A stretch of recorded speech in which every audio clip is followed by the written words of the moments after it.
The Only Logical Thing to Do by Pauline Kael.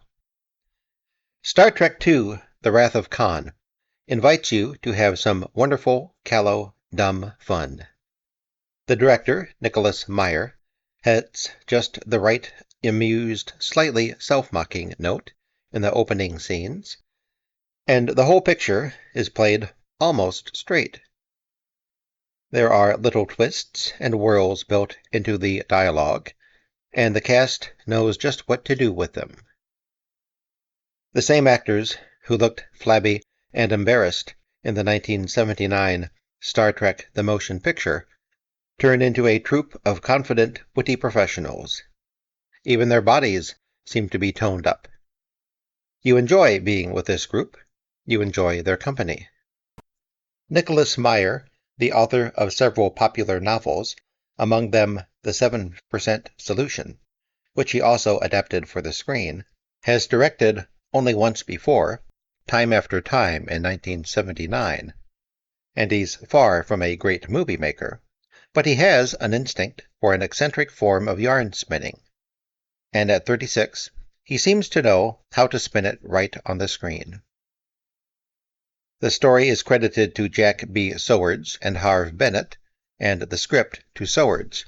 Yet it isn't hard to detect Meyer's hand, especially when he leaves his signature. At a crucial point, he has the hero, William Shatner, echo the words of the hero in Time After Time. Shatner has probably never given as polished a performance, not as Captain, now Admiral, Kirk, or in the more challenging roles he has played either. Kirk's fatuity is a joy here. He's the most prim and bureaucratic of all action-adventure heroes, and his complacency has acquired a patina. Shatner has begun to inject a little irony into the character.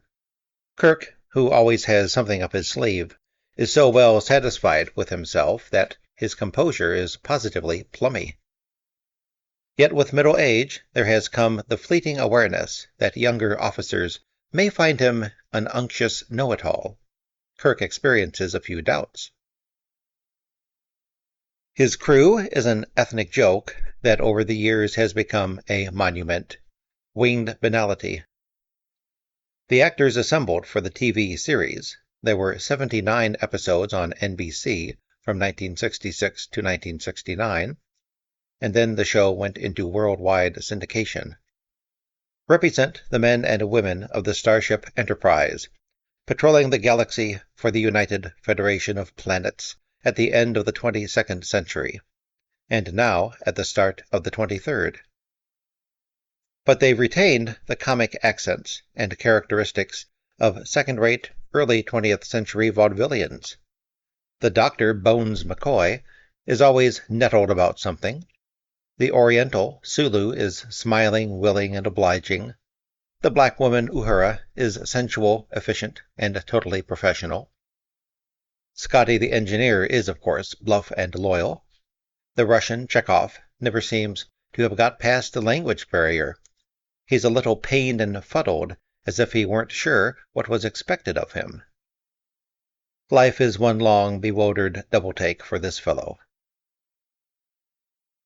These tatty representative characters, designed, I assume, on the principle that ordinary viewers would identify with them, were all slow thinkers, and they thought before they spoke their prairie flat lines.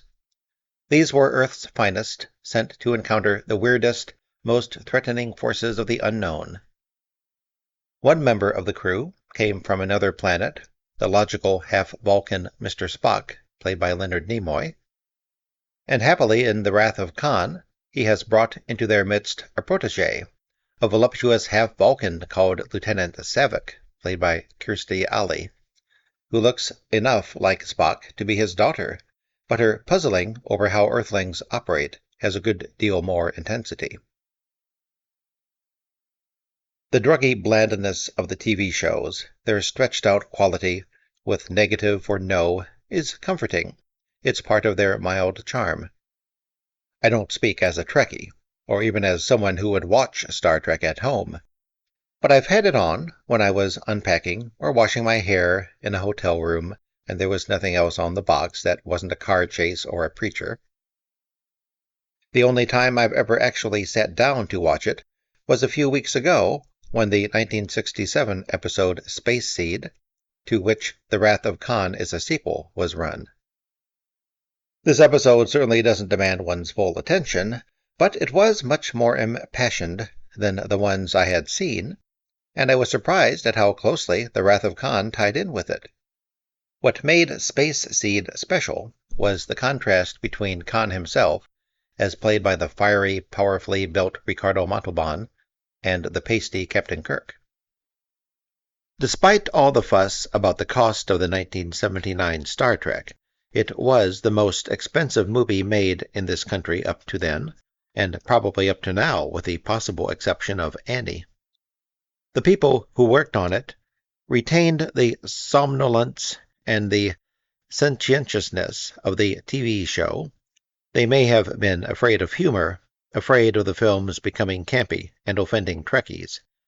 So they depended on special effects to energize the movie, something that special effects rarely do.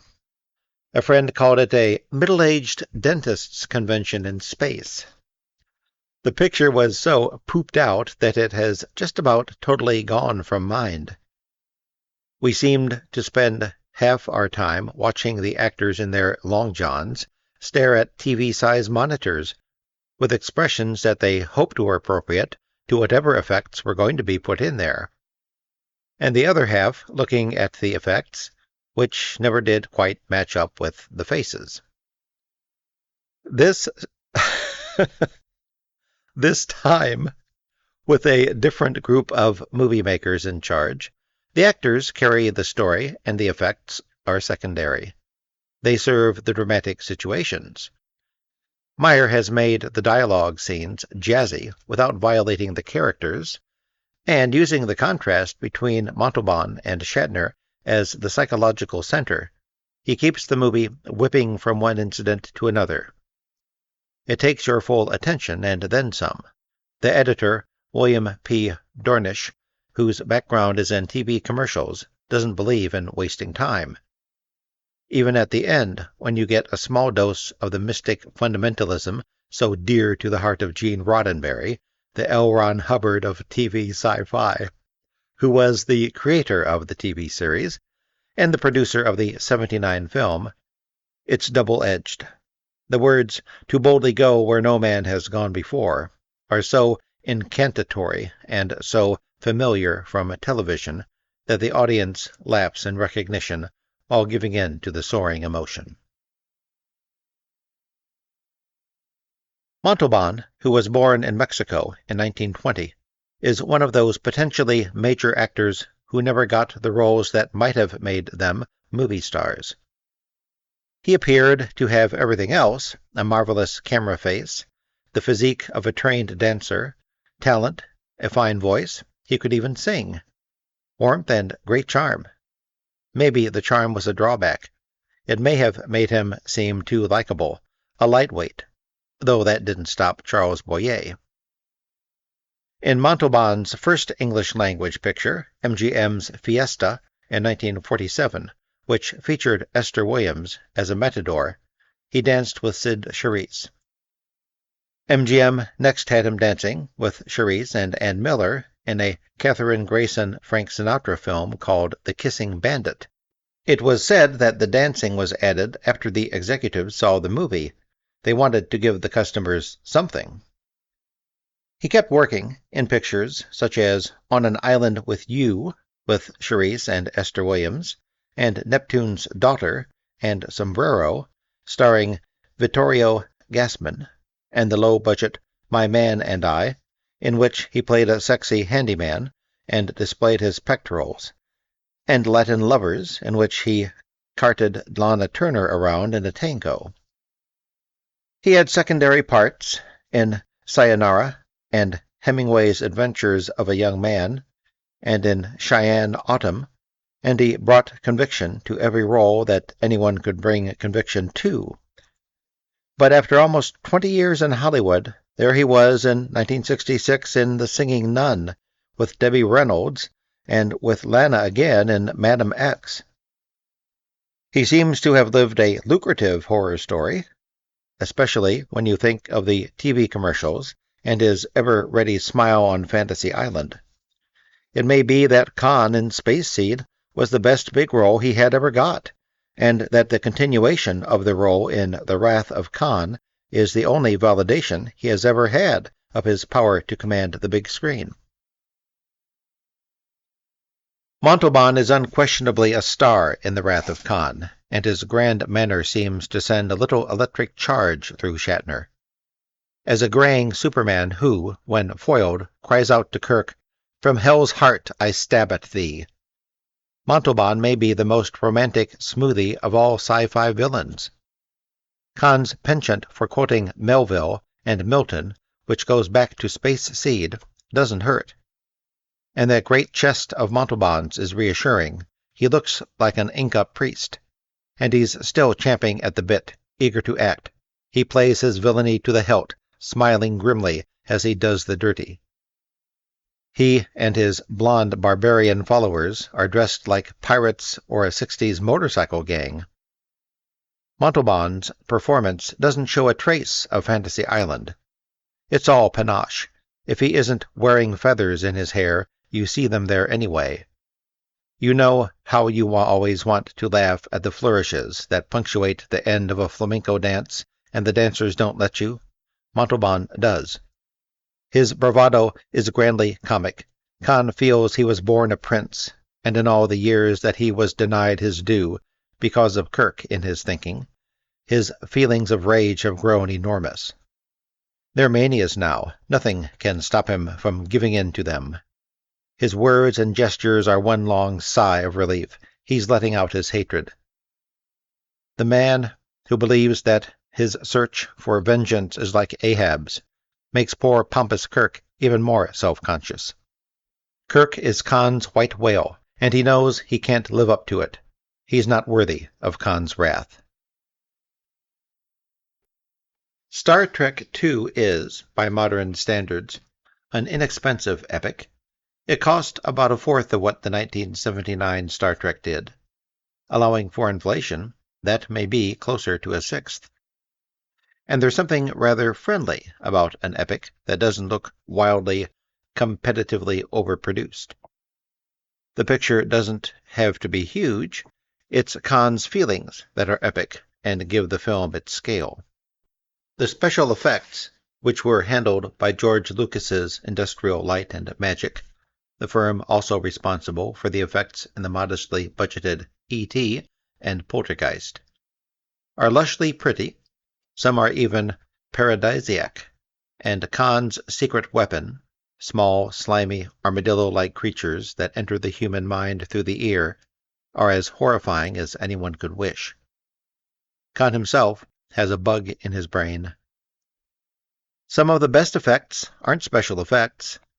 A rat in space, a funeral with amazing grace on the bagpipes. Though adopted from earlier films, these are the kinds of quirks that a movie like this needs.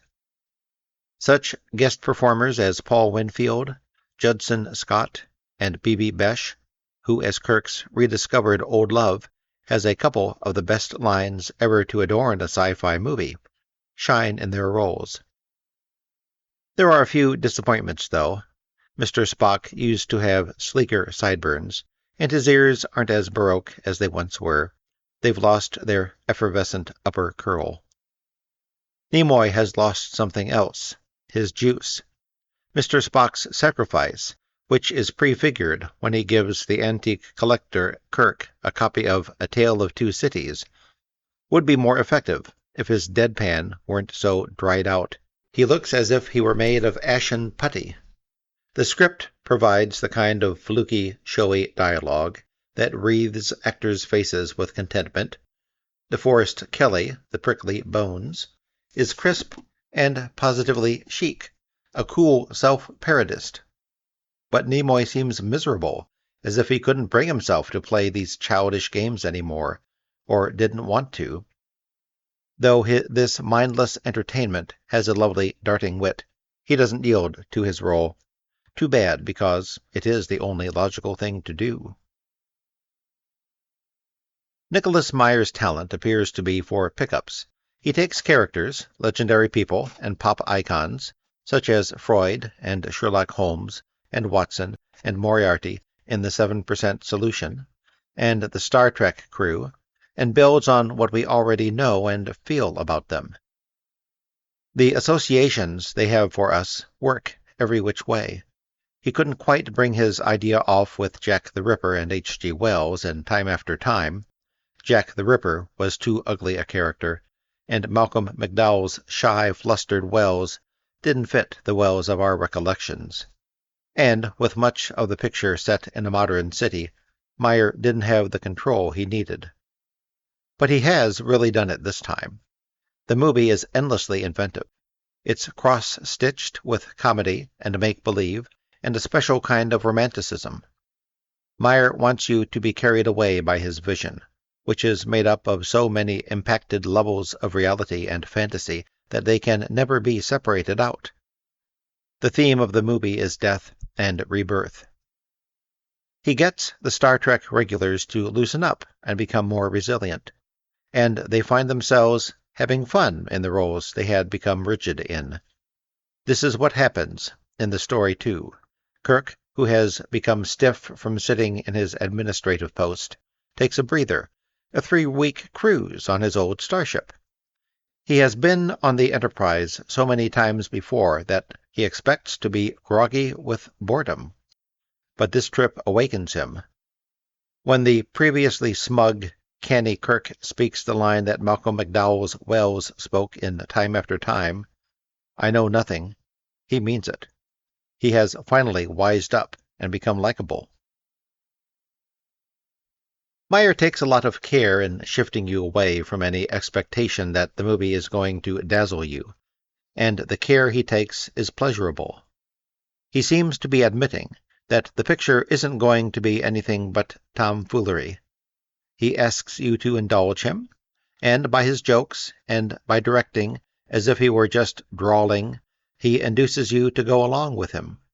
He gets you to relax your defenses, to adapt your rhythm to the film's rhythms. Once you've lowered your guard, Meyer coaxes you to let the characters sneak up on you. He seems to be nudging you sweetly, saying, "Come on, come on." And he gets you to admit that the TV show made you laugh once or twice. Very quickly, you discover that even if you weren't a Trekkie, you've been fond of this crew. Even if you hardly ever saw them, they took up lodging in your head. They put down roots there. It's almost as if Kirk and the whole bunch had been lying in wait for you. Meyer taps the goodwill you have towards the crew of the Enterprise by showing you the goodwill they have toward one another. The pieces of the story fit together so beautifully that eventually he has you wrapped up in the foolishness. By the end, all the large, sappy, and satisfying emotions get to you. You're part of the crew, accepting, as they do, that the one whose coffin has landed on a newly created planet will begin a new life. Maybe you don't believe it exactly, but you feel it, and you feel the power of this kind of thinking to inspire belief. And if the picture doesn't convince you that death can be transcended, it does demonstrate that silliness can be. If William Shatner can go beyond himself, if he can give the performance he does in his grief-stricken scenes, who can doubt miracles? June 28, 1982. Thank you for listening.